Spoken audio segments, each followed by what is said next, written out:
Shalom saudara. Kebenaran hari ini berjudul Kudeta terhadap Allah. Kita belajar dari sejarah gereja. Kenyataan adanya gereja-gereja yang menyimpang dari kebenaran, tetapi masih bisa berusia ribuan tahun. Mereka benar-benar tidak mengajarkan kebenaran Alkitab, bahkan melarang umat untuk membaca Alkitab, sehingga Alkitab tidak digandakan. Pada waktu itu Alkitab hanya dapat dibaca dan dimiliki oleh segelintir orang saja. Nah, timbul pertanyaan, di mana Allah pada waktu itu? Mengapa Allah berdiam diri? Tidak sanggupkah Allah mengembalikan gerejanya di jalan yang benar? Tentu saja Allah adalah Allah yang hidup, Allah Maha Hadir. Sebenarnya Allah tidak berdiam diri dan Allah sanggup mengembalikan gerejanya pada jalur yang benar. Tetapi Allah memiliki tatanan. Allah tidak bertindak sendiri. Allah mencari orang-orang yang dapat menjadi alat di dalam tangannya untuk mengembalikan gereja di jalur yang benar. Dalam hal ini kita dapat menemukan bahwa Allah selalu memakai manusia untuk melakukan kehendaknya. Tanpa disadari telah terjadi sebuah tindakan kudeta terhadap Allah dalam kebenaran yang mestinya secara murni diajarkan kepada umat. Maksudnya adalah kudeta itu dalam bentuk tidak mengajarkan kebenaran yang murni kepada umat. Kudeta itu dilakukan terhadap kebenaran murni dari Alkitab oleh para teolog di seminari atau sekolah tinggi teologi. Tentu tidak semua teolog demikian ya. Tetapi ada teolog-teolog yang telah membangun suatu pola berpikir, sistematika berpikir dan teologi yang dianggap sebagai standar baku, mutlak, dan absolut. Di luar apa yang mereka pahami sebagai kebenaran, dianggap bukan kebenaran yang berasal dari Allah. Padahal justru sebaliknya, banyak pandangan teologi, doktrin, atau ajaran yang mereka ajarkan sebenarnya bertentangan dengan kebenaran murni Alkitab, saudaraku. Pembuktian terhadap hal ini dapat dilihat dari kehidupan orang-orang Kristen di Barat. Doktrin dan ajaran yang mereka gariskan atau rumuskan ternyata tidak mampu membuat pengajaran itu sendiri mengalami progresivitas dan mengalami mutasi yang lebih sempurna dan lengkap yang dapat mengimbangi perkembangan perjalanan secara kehidupan dan dinamika kehidupan sehingga manusia tetap ada dalam proses dikembalikan ke rancangan Allah semula. Ini berarti apa yang diajarkan belumlah tepat seperti yang Allah atau Tuhan inginkan. Teologi yang benar adalah teologi yang dapat menyelamatkan manusia, yang dapat mengubah manusia menjadi sempurna seperti Bapa atau serupa dengan Yesus, yang sama dengan mengambil bagian dalam kodrat ilahi atau mengenakan kodrat ilahi dan mengambil bagian dalam kekudusan Allah. Seharusnya teologi itu mengarahkan ke hal ini. Jadi bukan hanya mengisi buku-buku di perpustakaan, ya, tetapi tidak berpotensi mengembalikan manusia ke rancangan Allah semula.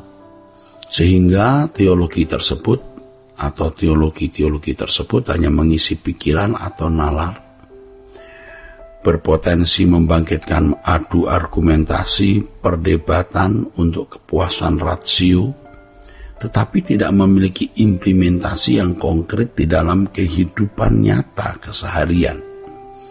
Teologi seperti ini tidak membawa manusia kepada rancangan Allah semula. Ini pasti teologi yang tidak benar. Teologi yang benar bukan hanya efektif untuk manusia pada zamannya, yaitu di zaman di mana teologi itu muncul. Bukan hanya efektif waktu itu, tapi juga efektif untuk manusia sepanjang zaman. Oleh sebab zaman selalu berubah, maka teologi yang benar adalah teologi yang bisa mengalami sebuah progresivitas. Ini bukan berarti teologi tersebut tidak berintegritas, tapi memang oleh karena kita hidup dalam dunia yang selalu berubah, dunia yang berdinamika, maka teologi juga harus mengalami sebuah dinamika, mengalami sebuah proses perubahan untuk menuju kesempurnaan yang mengimbangi dinamika hidup atau perkembangan zaman. Dan Roh Kudus sendiri juga dengan dinamis akan menyertai kehidupan orang percaya. Nah, disinilah keunikan kebenaran Alkitab yang memiliki dinamisitas dan fleksibilitas yang tinggi tanpa merusak esensi atau substansi kebenaran yang termuat di dalamnya. Oleh sebab itu kita harus bersikap kritis, selektif dan antisipatif terhadap segala ajaran yang selama ini sudah dianggap benar. Kita membutuhkan Roh Kudus untuk membuka pikiran guna menangkap pesan-pesan Allah pada zaman kita hari ini, sesuai dengan kebutuhan orang percaya pada zaman ini, dengan segala persoalan dan pergumulannya. Ini bukan tindakan mengkhianati para teolog dan keputusan konsili di masa lalu, tetapi melengkapi apa yang mereka telah gagas dan temukan pada zamannya, yang memang sangat efektif pada zaman itu. Alkitab belum berhenti dieksplorasi dan kebenarannya belum kering juga. Memang tidak akan pernah kering, karena Alkitab merupakan sumber kebenaran yang tidak akan pernah habis.